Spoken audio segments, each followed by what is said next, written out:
कहते हैं कि झूठ इसलिए भी चल जाता है क्योंकि सच बोलने वाले लोग नहीं होते हैं। सवाल किसी पार्टी या किसी व्यक्ति की प्रशंसा करने का या किसी का विरोध करने का नहीं है। सवाल है जो व्यक्ति काम कर रहा है उसके कामों के बारे में, उसकी अच्छाइयों के बारे में बात करने का है और वो करना चाहिए। अच्छाई को प्रेरित करना चाहिए और अच्छाई को फैलाना चाहिए। मैं आज बात कर रहा हूँ सड़क परिवहन मंत्री श्री नितिन गडकरी जी के बारे में। ये किसी परिचय के मोहताज नहीं है और जो कहते हैं कि काम बोलता है तो वाकई में इनका काम बोलता भी है और दिखता भी है। ये बात आपने भी नोटिस किया होगा। जब से ये सड़क परिवहन मंत्री बने हैं पूरे देश में सड़कों का जाल सा बिछ गया है। आइए जानते हैं इनके कार्यों और खूबियों के बारे में। नितिन गडकरी जी कभी भी परिवारवाद या पार्टीवाद नहीं करते हैं। एक बार तो सड़क के आड़े आ रहे इन्होंने अपने ससुर जी के मकान तक को तुड़वा दिया था। भाजपा के अलावा भी किसी भी पार्टी के एमपी जब इनके पास किसी रोड का प्रोजेक्ट लेकर जाते हैं तो ये उसे पूरा फंड देते हैं बिना किसी भेदभाव के। साथ ही इनका कहना है कि मेरे पास फंड की कोई कमी नहीं है, आप प्रोजेक्ट लेकर आइए, काम सही करवाइए। इन्होंने गरीब रिक्शा चालकों के लिए सब्सिडी युक्त आसान किस्तों में बैटरी रिक्शा का प्रबंध करवाया।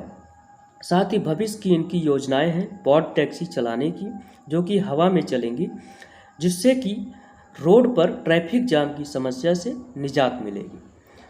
साथ ही आत्मनिर्भर भारत के लिए इनके पास एक बड़ा प्लान है। यह हाइड्रोजन से चलने वाली गाड़ियों के बारे में विचार कर रहे हैं, जिससे कि अरब कंट्री में हमारी निर्भरता कम होगी और पर्यावरण प्रदूषण भी कम होगा। आपको बता दें कि नितिन गडकरी जी हाइड्रोजन से चलने वाली कार का प्रयोग स्वयं करते हैं। इन्होंने ऑन रिकॉर्ड कैमरा ये बातें कही हैं कि 2024 के अंत तक भारत की सड़कें अमेरिका के सड़कों जैसी हो जाएंगी। इनके प्रोजेक्ट में 26 ग्रीन हाईवेज हैं। ये देश में बड़े बड़े हाईवेज विकसित कर रहे हैं, जैसे कि दिल्ली से मुंबई केवल 12 घंटे में पहुंचा जा सकेगा, लखनऊ से कानपुर 25 मिनट में पहुंचा जा सकेगा। साथ ही 4 धाम सर्किट का भी रोड का निर्माण कर रहे हैं। अब आपके मन में ये सवाल आएगा कि आखिर इन सब के लिए इतना पैसा आता कहाँ से। तो आपको बता दें कि नितिन गडकरी जी ने मुंबई स्टॉक एक्सचेंज में एक बॉन्ड लेकर आए थे, जिस पर कि ये पब्लिक से पैसा उठाते हैं और उनको सालाना 8.05% ब्याज देते हैं। अब आप ये सोच रहे होंगे कि आखिर जब ये पब्लिक से पैसा लेते हैं और उस पर ब्याज देते हैं तो पब्लिक को पैसा कहाँ से देते हैं। इसके लिए ये टोल टैक्स लगाते हैं और वहाँ से वसूली करके ये पब्लिक को देते हैं।